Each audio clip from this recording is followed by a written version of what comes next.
உங்கள் அனைவருக்கும் வணக்கம்.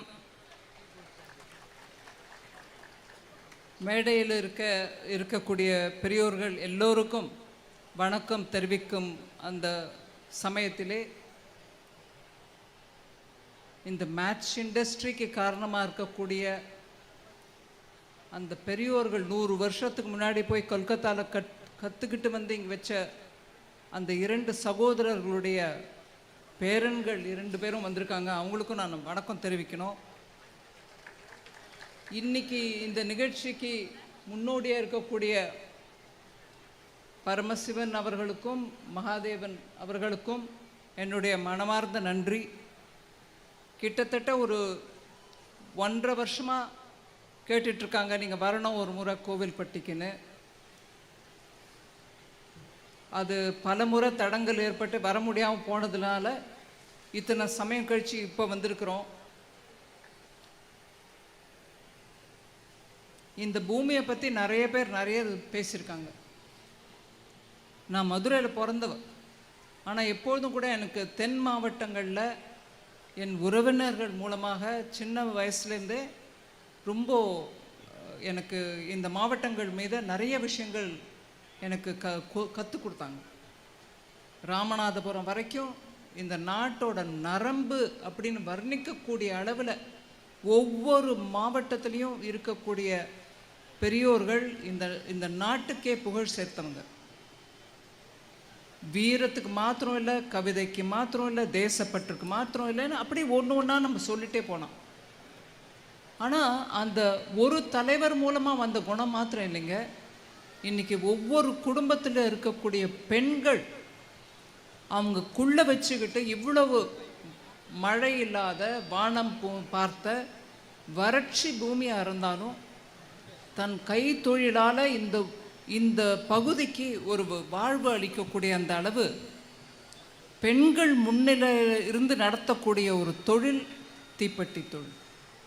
இங்கே இந்த ஃப்ரண்ட் ரோவில் வேணால் வெள்ளை சட்டை நிறைய கண்ணில் படுது. அதுக்கு பின்னாடி இருக்கக்கூடிய 4-5 வரிசையில் இருக்கக்கூடிய ஒவ்வொரு பெண்மணிக்கும் என் தலை சார்ந்த வணக்கங்கள். இப்பேற்பட்ட வறட்சி பூமியில் ஒரு விதமான மழையோ இல்லை நீர் பசியோ கிடைக்காத இந்த பூமியில் தன் வீட்டையும் காப்பாற்றிக்கிட்டு தன் தொழிலையும் காப்பாற்றிக்கிட்டு இந்த பூமியிலேருந்து இப்பேற்பட்ட ஒரு பெரிய தொழிலை, சிறிய தொழிலாக இருந்ததை பெரிய தொழில் அளவுக்கு ஏற்படுத்தி கொடுத்த பெருமை இந்த ஊரில் இருக்கக்கூடிய இந்த மாவட்டங்களில் இருக்கக்கூடிய ஒவ்வொரு பெண்மணியை சார்ந்தது. என்னை மன்னிக்கணும், இதுக்கு முன்னாடி முன் வரிசையில் இருக்கக்கூடியவர்கள் எல்லாரும் நல்ல ஆண்மகங்கள். ஆனால் ஒரு பெண் அங்கேருந்து இங்கே இருந்திருக்கணும். அவங்களால் தான் இன்றைக்கி இந்த தொழில் இவ்வளோ தூரம் வந்துகிட்ருக்கு. அவங்க ஒரு கட்டுப்பாடோட கைத்திறனோட வீட்டு வேலையும் பார்த்துக்கிட்டு இந்த தொழிலை நடத்தி கொடுக்குறாங்கன்னா அவங்க தான் இந்த வண்டிக்கு சக்கரம். அந்த சக்கரம் இல்லைன்னா இந்த வண்டி நகராது. அதனால் இங்கே வந்திருக்கக்கூடிய ஒவ்வொரு பெண்மணிக்கும் நான் தலை சார்ந்த வணக்கங்களை தெரிவித்துக் கொள்கிறேன். இந்த தொழிலுக்கு காரணம் நீங்கள் தான். இந்த மாவட்டங்களில் வேற ஒரு விதமான தொழிலும் வர முடியாது. பட்டாசு தொழிலோ இல்லை மேட்ச் இண்டஸ்ட்ரியோ தான் அப்படிங்கிறது எனக்கு சின்ன வயசுலேருந்தே தெரியும். அதனால் எப்போவும் இங்கேருந்து வந்தவங்க யார் வந்தாலும் கூட எனக்கு மனசில் ஒரு சின்ன வீக்னஸோடு அந்த விஷயத்தை உடனே அட்டன் பண்ணோன்றது ஏதோ கடவுள் கொடுத்தது. மீனாட்சி அம்மா கொடுத்தது, எனக்கா ஒன்றும் இல்லை, அந்த செண்பகவல்லி அம்மா கொடுத்தது. இன்னும் மேலும் மேலும் இந்த மாவட்டங்கள் நல்ல முறையில் முன்னேறணும். அதற்கு எந்த விதமான தடையும் இல்லாமல் நான் எப்போ இந்த விஷயங்களில் பிரதமர் ஐயா கிட்ட சொல்கிறதுக்கு போனாலும் உடனே செய்ய அந்த மாவட்டங்களுக்கு நம்ம செய்ய வேண்டிய கடமை இருக்குது. நம்ம அரசு செய்ய வேண்டியது, முதற்கண் செய்ய வேண்டியது அப்படின்னு சொல்லி தான் என்ன எப்பொழுதும் எனக்கு ஆறுதல் கொடுத்து சப்போர்ட் கொடுத்து எந்த டிசிஷன் எடுத்தாலும் இந்த மாவட்டங்களுக்கு முழுமையாக நம்ம கவனம் செலுத்தி பாலிசி எடுத்துகிட்டு வரணும்னு தான் அவர் எப்பொழுதும் சொல்வார். தூத்துக்குடியில் இன்றைக்கி தேதிக்கு எவ்வளவு ப்ராஜெக்ட்ஸ் வந்திருக்கு. பெரிய பெரிய அளவில் திட்டங்கள் மத்திய அரசின் மூலமாக தூத்துக்குடிக்கு எடுத்துகிட்டு வந்திருக்கோம். நம்மளுக்கு அங்கேருந்து ஒரு எம்பி இல்லை, எங்கேயுமே இங்கே எம்பி இல்லை தமிழ்நாட்டில். ஆனால் ஐயா மோடி அவர்களுடைய மனசு அப்பேற்பட்டது. எம்பி இல்லைன்னா என்ன, அதுவும் பாரத நாட்டில் ஒரு பங்கு தான். நம்ம அங்கேயும் நல்லபடியாக செயல்படணும், அவங்களுக்கு வேணுங்கிற ப்ராஜெக்ட்ஸ் கொடுக்கத்தான் வேணும் அப்படின்னு அவரே முன்னிலை இருந்து நடத்தி கொடுப்பார். அதுவும் தமிழ்நாட்டை பற்றி அவங்க மனசில் ஒரு அரிதான ஒரு மதிப்பும் மரியாதையும் எப்பொழுது இருந்திருக்கு. அதனால் அதை நான் திருப்பி திருப்பி எல்லாரும் சொன்னதை சொல்ல விரும்பலை. அவர் எங்கே போனாலும் திருக்குறளில் எடுத்து சொல்வார், ஐக்கிய நாட்டு சபையில் கூட பேசினார், தமிழ் மொழியோட பாரம்பரியமும் அதோட பண்பாடும் எடுத்து சொல்கிறதுக்கு தயங்கவே மாட்டார் பிரதமர். அதனால் நான் நிறைய சமயம் எடுத்துக்காமல், ஏன்னா எனக்கு ஆல்ரெடி ஞாபகப்படுத்துகிறாங்க டைம் ஆகிடுச்சு, நீங்கள் கிளம்பணும். இந்த விழாவை, இந்த பாராட்டு விழாவை நான் செப்டம்பர் 17 தன்னுடைய பிறந்தநாளை கொண்டாடிய பிரதமருக்கு பாராட்டு விழாவாக கருதுகிறேன். அவரோட சப்போர்ட் இல்லாமல் நம்ம இது ஒன்றுமே பண்ணியிருக்க முடியாது. இந்த மாவட்டங்களில் இருக்கக்கூடிய பெரிய பெரிய ப்ராஜெக்ட்ஸுக்கு காரணம் அவர் தான். அதனால் நான் ஏதோ ஆங்கிலத்தில் சொல்லுவாங்க ஸ்போக் இன் த வீல் அப்படின்னு, அதாவது ஒரு சக்கரத்தில் ஒரு சின்ன ஒரு 12 13 இது இருக்கும் இல்லைங்களா, அதுக்கு ஆரம், சக்கரத்தோட ஆரத்தில் நானும் ஒரு ஆரமே. ஆனால் அந்த சக்கரம் நம்ம பிரதமர், அவரால் தான் இன்றைக்கி பல விதத்தில் இந்த நாட்டில் பல்வேறு திட்டங்களின் மூலமாக நம் முன்னேற்றத்துக்கு ஒரு வழிவகுத்துருக்கோம். 2047 ஒரு முக்கியமாக முன்னேற்றமடைந்த நாடு அப்படின்ற ஒரு நிலைக்கு நம்ம நாட்டை எடுத்துகிட்டு வர்றதுக்கு பல முயற்சி எடுக்கிறார் பிரதமர். அந்த 2047 நான் நேற்று மதுரையில் பேசும்போது கூட சொன்னேன், ஃபுட் கிரெயின் மர்ச்சன்ட்ஸ் அசோசியேஷன், அதாவது உண்பொருள்களுக்கு தொழிலாக இருக்கக்கூடிய சங்கத்தோட பேச்சு நடத்திட்டு இருக்கும்போது அங்கே பேசினோம். 2047 அந்த சங்கம் மூலமாக, அவங்க தொழில் மூலமாக பாரத நாட்டுக்கு எந்த விதமான ஒரு what do you call a long distance view, தூர நோக்கு பார்வை, தொலைநோக்கு பார்வை இருந்துச்சுன்னா உங்களுக்கு என்னெல்லாம் நீங்கள் பண்ண முடியும்னு சொல்லுங்கள், அதுக்கு உங்களுக்கு இருக்கக்கூடிய சேலஞ்ச் என்னன்னு சொல்லுங்கள், அதுக்கு ஏற்ப நம்ம திட்டங்களை வழிவகுக்கலாம் அப்படின்னு அங்கே நான் சொன்னேன். அதை விட முக்கியமாக நான் இங்கே சொல்கிறது என்னென்னா, 2047 இந்த பட்டாசு தொழிலோ இல்லை மேட்ச் இண்டஸ்ட்ரியோ எந்த விதத்தில் நம்ம நாட்டு தொழிலுக்கு, வர்த்தகத்துக்கு, நம்ம எக்கானமிக்கு, பொருளாதாரத்துக்கு எந்த விதத்தில் நீங்கள் கான்ட்ரிபியூட் பண்ண முடியும் அப்படிங்கிறத நீங்களே ஒரு வழிவகுத்து ஒரு திட்டத்தை போட்டு அதை கொடுத்தீங்கன்னா அதுக்கு ஏற்ற விதமாக நம்ம என்னெல்லாம் திட்டம் மத்திய அரசின் மூலமாக எடுத்துகிட்டு வர முடியுமோ அதை எடுத்துகிட்டு வரதுக்கான முயற்சி முழுமையாக நான் ஈடுபட விரும்புகிறேன். இந்த மாவட்டங்கள் முன்னேற்றம் அடைய உங்களுடைய ஒரு தொலைநோக்கு பார்வை, vision with in a document எனக்கு கொடுங்க.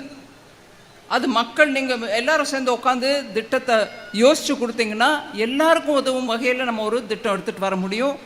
இன்றைக்கி 100 வருஷமாக வாழ்கிற அந்த மேட்ச் இண்டஸ்ட்ரி நல்லா இருக்கணும், இன்னொரு 200 வருஷத்துக்கு நீங்கள் நல்லா இருக்கிறதுக்கு என்னெல்லாம் திட்டம் போடணுமோ அதை யோசிச்சு எனக்கு சொன்னீங்கன்னா ரொம்ப உபயோகமாக இருக்கும். இந்த தருணத்தில் நான் கடம்பூர் ராஜு அவர்கள் பற்றி சொன்னாங்க எல்லாரும். அவர் எந்த கட்சியில் இருந்தான்னா, எதை பற்றி நினச்சாலும் அவரோட தொகுதிக்கு வேணுங்கிறத மறக்காமல் பேசிகிட்டு இருப்பார். எப்போ வந்தாலும் நானும் அதை பார்த்துருக்கேன். அந்த மாதிரி ஒரு எம்எல்ஏ இருக்கிறதுனால உங்களுக்கு உங்களுடைய குறைகள் தீர்க்கப்பட்டு உங்களுக்கு வேணுங்கிற அளவுக்கு முன்னேற்றம் அடைய பார்க்குறேங்க. நான் கொஞ்சம் அரசியல் பேசுகிறேன். 2026 உங்களுக்கு எம்எல்ஏயோ, 2029 உங்களுக்கு எம்பியோ உங்கள் கஷ்டத்தை புரிஞ்சுக்கிட்டு வேலை பண்ணக்கூடிய கடம்பூர் ராஜு மாதிரி எம்எல்ஏயும் எம்பியும் தேர்ந்தெடுங்க. இங்கே நம்ம திருநெல்வேலியிலேருந்து முதல் முறையாக இன்றைக்கி தான் தெரியும், நீங்கள் எல்லாரும் அவர் பண்ணையார்னு கூப்பிடுறீங்க. நான் தலைவரேன்ட்டு இருந்தேன். இப்போ நானும் ஆரம்பிக்கலாம்னு நினச்சிட்ருக்கேன். பண்ணையார்னா நயினார் நாகேந்திரன் அவர்கள், அவரும் இந்த மாவட்டங்களை எல்லாவற்றையும் சேர்த்து போட்டு ஒரு விஷன் டாக்குமெண்ட் ப்ரிப்பேர் பண்ணால் நம்ம தென் தமிழ்நாட்டில் இன்னும் என்ன வேலை இருக்குது ப்ராஸ்பெக்ட்ஸ் என்ன இருக்குது, ஃப்யூச்சருக்கு என்னெல்லாம் பண்ண முடியும் அதையும் எடுத்து சொல்கிற மாதிரி தென் மாவட்டங்களுக்கு பக்கத்துலேயே உட்காந்துருக்காங்க எம்எல்ஏ அம்மா, கொங்கு அம்மா. கொங்கு நாட்டு பிஸ்னஸ் பற்றி அவங்களுக்கு தெரியும். ஆனால் அவங்கள இங்கே வந்து தென் மாவட்டங்களுக்கு என்ன பிஸ்னஸ் பண்ணால் நல்லாயிருக்கும்னு அவங்களுடைய நுணுக்கங்க அந்த பிஸ்னஸ் டெக்னிக்கை எல்லாத்தையும் கொஞ்சம் பண்ணையாருக்கு கொடுத்தாங்கன்னா, கடம்பூர் ராஜுக்கு கொடுத்தாங்கன்னா தென் மாவட்டங்கள்லேயும் பிஸ்னஸ் நல்லா வளர்கிறதுக்கான வழிவகுக்கலாம். இங்கே எத்தனையோ மக்களில் அந்த முன்னுக்கு வரணும், நம்மளும் தொழில் நல்லா செய்யணும், நாணயமாக செய்யணும், இந்த இடம்னா வர்த்தகத்துக்கு பேர் போனது அப்படின்னு எத்தனையோ நல் பேர் சம்பாதிச்சிருக்கிற அந்த ஏரியாவில் அடுத்த 20 வருஷம் 22 வருஷத்துக்குள்ளே 2047க்கு முன்னே நல்ல முயற்சி, நல்ல திட்டங்கள் மூலமாக இந்த மாவட்டங்கள் எல்லாத்தையும் முன்னுக்கு எடுத்துகிட்டு வரணும். அதுக்கான முயற்சியில் நம்ம எல்லாரும் ஈடுபடுவோம். நான் என்னையும் சேர்த்துக்கிட்டு தான் சொல்கிறேன். இந்த மாவட்டங்களுக்கு நல்ல முன்னேற்றம் அடையிறதுக்கு நம்ம எல்லாரும் சேர்த்து ஒத்துழைச்சு 2047 இந்த மாவட்டங்கள் முன்னேற்றம் அடைந்த மாவட்டம் அப்படின்ற பேர் வரவழைக்கிறதுக்கு நம்ம எல்லாரும் முயற்சி பண்ணோம். நான் ஜிஎஸ்டியை பற்றி நிறைய பேசணும்னு நினச்சேன். இப்போ டைம் இல்லை, அதனால் நான் அதோடு நிறுத்திக்கிறேன். இந்த முறை ஜிஎஸ்டி சீர்திருத்தங்கள், நேற்றுக்கு பேசும்போது ப்ரொஃபஸர் ஸ்ரீனிவாசன் அவர்கள் சொன்னார், இது சீர்திருத்தம், அதாவது ரிஃபார்ம் இல்லை, இது ரெவல்யூஷன் அப்படின்னார். அந்த அளவில் ஒரு பெரிய மாற்றத்தை எடுத்துகிட்டு வந்திருக்கோம். 375 பொருட்களில் ரேட்டு குறைஞ்சிருக்கு. 1% குறைச்சோமா, 2% குறைச்சோமா, இல்லை 10% குறைச்சிருக்கோம். 28 கொடுக்க வேண்டிய இடத்துல 18, 12 கொடுக்க வேண்டிய இடத்துல 5. அதனால் நல்ல விலை இறக்கம் ஒவ்வொரு பொருளுக்கும் இன்னி 22ஆம் தேதியிலேருந்து கிடைக்கும். அதில் மக்கள் நீங்கள் எல்லாரும் கூட சேர்ந்து மத்திய அரசின் மூலமாக வரி குறைப்பு கிடச்சிருக்கு. அதில் ஜிஎஸ்டி கவுன்சிலில் இருந்த எல்லா மினிஸ்டரும் சேர்த்து ஒத்துழைச்சு அந்த ஜிஎஸ்டி ரிடக்ஷனை மக்களுக்கு சேர்ப்பிக்கிறதுக்கான முயற்சி நடந்துகிட்ருக்கு. நீங்கள் எல்லாரும் அதில் பங்கேற்று மக்கள் எல்லாரும் அதில் வரக்கூடிய ஆதாயம், அதாவது ஜிஎஸ்டி, ஹிந்தியில் ஜிஎஸ்டி பச்சத் அப்படின்னு ஒரு ஸ்கீம், ஒரு பேர் கொடுத்து நடத்துகிறாங்க. ஜிஎஸ்டி சேமிப்பு அப்படிங்கிறது தான் அது. ஜிஎஸ்டி வரி குறைப்பால் வரக்கூடிய சேமிப்பு உங்கள் கையில் மிஞ்சிற பணம், அதை உங்கள் குடும்ப நலனுக்கு உபயோகிச்சுக்கோங்க, சேமிப்பாக வச்சுக்கோங்க. இல்லை 22ஆம் தேதியிலேருந்து அதை வேறு விதமாக உபயோகிக்கிறதுக்கு நீங்கள் எல்லோரும் அதில் கலந்து கொண்டு இந்த ஜிஎஸ்டி ரிஃபார்ம், இந்த ரெவல்யூஷனை மோடி ஐயா நம்மளுக்கு கொடுத்த தீபாவளி பரிசாக எடுத்துக்கிட்டு நம்ம நாட்டு முன்னேற்றத்துக்கு எல்லாரும் வழிவகுக்கணும் அப்படின்ற ஒரு வேண்டுதலுடன் எனக்கு இந்த வாய்ப்பு அளித்ததுக்கு ரொம்ப நன்றி.